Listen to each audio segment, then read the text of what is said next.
আমাদেরকে s এর মান নির্ণয় করতে বলা হয়েছে এবং দেওয়া আছে s এর বর্গ বিয়োগ 2s বিয়োগ 35 সমান 0। যদি তুমি দ্বিঘাত সমীকরণের সাথে পরিচিত না থাকো তাহলে s এর মান নির্ণয়ের জন্য তুমি সাধারণ বীজগণিতের নিয়মেই এর সমাধান করতে চাইবে, কিন্তু একে সমাধান করার এর চেয়েও ভালো উপায় আছে, বিশেষত যখন এটি 0 এর সমান। বাম দিকে উৎপাদক, তাহলে তুমি যে দ্বিপদ রাশিগুলোর উৎপাদকে বিশ্লেষণ করবে তারা 0 এর সমান হবে। তাহলে শুরু করি। কিভাবে আমরা একে উৎপাদকে বিশ্লেষণ করতে পারি? এটি কয়েকটি উপায়ে করা যায়। প্রথমে আমরা দলে ভাগ করে সমাধানের উপায়টি দেখব এবং এরপর কিছুটা সহজ উপায়ে সমাধান করব যখন এখানে সহগ 1 থাকে। যখন দলে ভাগ করে উৎপাদক নেব আমরা এমন দুটি সংখ্যা চিন্তা করব যাদের সমষ্টি হবে ঋণাত্মক 2। তাহলে আমরা দুটি সংখ্যা নিয়ে চিন্তা করি যাদের সমষ্টি a যোগ b সমান ঋণাত্মক 2 এবং যাদের গুণফল হবে ঋণাত্মক 35। a গুণ b সমান ঋণাত্মক 35। তাহলে যদি গুণফল ঋণাত্মক হয় একটি ধনাত্মক এবং অপরটি ঋণাত্মক হবে। এটি নিয়ে চিন্তা করি। এদের আলাদা করতে হবে। আমাদের আছে 5 এবং ঋণাত্মক 7। আমি মনে করি এটা ঠিকই আছে। 5 যোগ ঋণাত্মক 7 সমান ঋণাত্মক 2। তাহলে দলে ভাগ করে উৎপাদকে বিশ্লেষণ করে আমরা মাঝের রাশিটিকে ভেঙে ফেলেছি। আমরা একে এভাবে ভাঙতে পারি। ভেঙে এভাবে লিখি, s এর বর্গ এবং এই মাঝের রাশিটিকে এভাবে লিখতে পারি, যোগ 5s বিয়োগ 7s। এরপর আমাদের থাকছে ঋণাত্মক 35। এরপর অবশ্যই এই সম্পূর্ণ রাশি সমান 0 হবে। এখন আমরা একে দলভুক্তকরণের মাধ্যমে উৎপাদক বলবো। তাহলে এই প্রথম দুইটি রাশিকে একত্র করছি। প্রথম দুটি রাশিতে একটি সাধারণ উৎপাদক আছে যা হলো s। একে আলাদা করে ফেলি। তাহলে আমরা পেলাম s গুণ s যোগ 5। এটি s এর বর্গ যোগ 5s এর মতোই।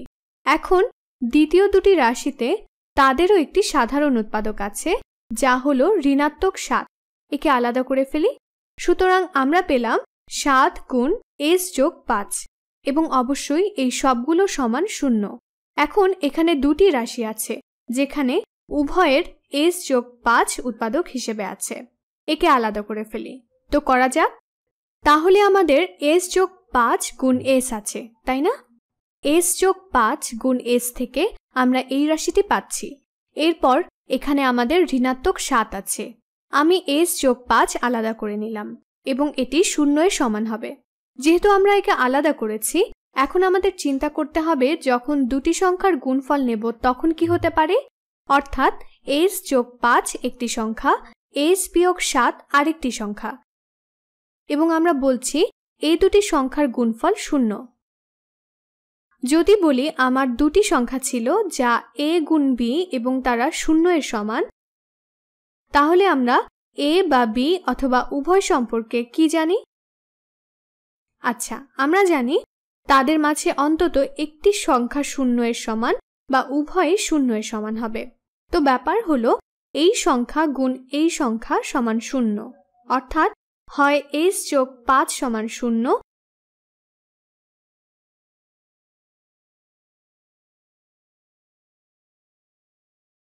অথবা তাদের উভয়ে s বিয়োগ 7 সমান 0। একে সবুজ রঙে করি। আমাদের এই দুটি সমীকরণ আছে এবং আমরা এবং বা অথবা বলতে পারি। আবার অথবা বা এবং তারা উভয়ই 0 এর সমান। তো দেখি কিভাবে এর সমাধান করা যায়। সমীকরণের উভয় পক্ষ থেকে আমরা 5 বিয়োগ করতে পারি। তাহলে বাম পক্ষে s সমান ঋণাত্মক 5 পাবো। এটা সমীকরণের একটি সমাধান, বা আমরা সমীকরণের উভয় পক্ষে 7 যোগ করতে পারি।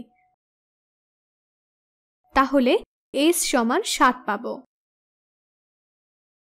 তাহলে যদি s সমান ঋণাত্মক 5 বা s সমান 7 হয় তবে আমরা সমীকরণটিকে শুদ্ধভাবে করেছি। আমরা এর শুদ্ধি পরীক্ষাও করতে পারি। যদি s সমান ঋণাত্মক 5 বসাই, আমরা 25 যোগ 10 অর্থাৎ 35 বিয়োগ ঋণাত্মক 35 পাবো, যা 0 এর সমান। যদি 7 নেই, 49 বিয়োগ 14 বিয়োগ 35 সমান 0। আমরা s এর মান নির্ণয় করে ফেলেছি। এখন আমি বলেছিলাম এটি সমাধানের আরও একটি সহজ উপায় আছে। যখন আমাদের এরকম কিছু থাকে যেখানে প্রথম সহগ 1, সেখানে আমাদের 2 ধাপে উৎপাদকে বিশ্লেষণ করতে হবে না। একটি উদাহরণ দেখাই। যদি আমাদের x যোগ a গুণ x যোগ b থাকে, তবে এর সমান কি হবে? x গুণ x হলো x এর বর্গ, x গুণ b হলো bx, a গুণ x হলো যোগ ax, a গুণ b হলো ab।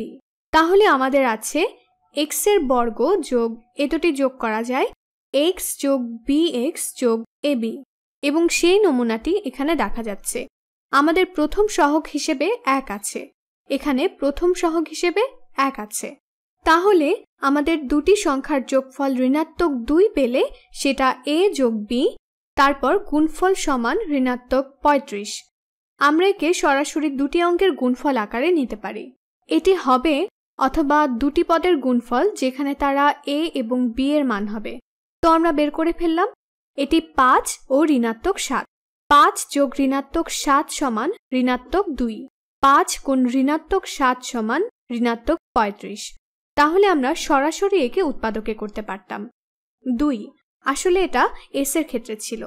তাহলে সরাসরি একে উৎপাদকে করতে পারতাম s যোগ 5 গুণ s বিয়োগ 7।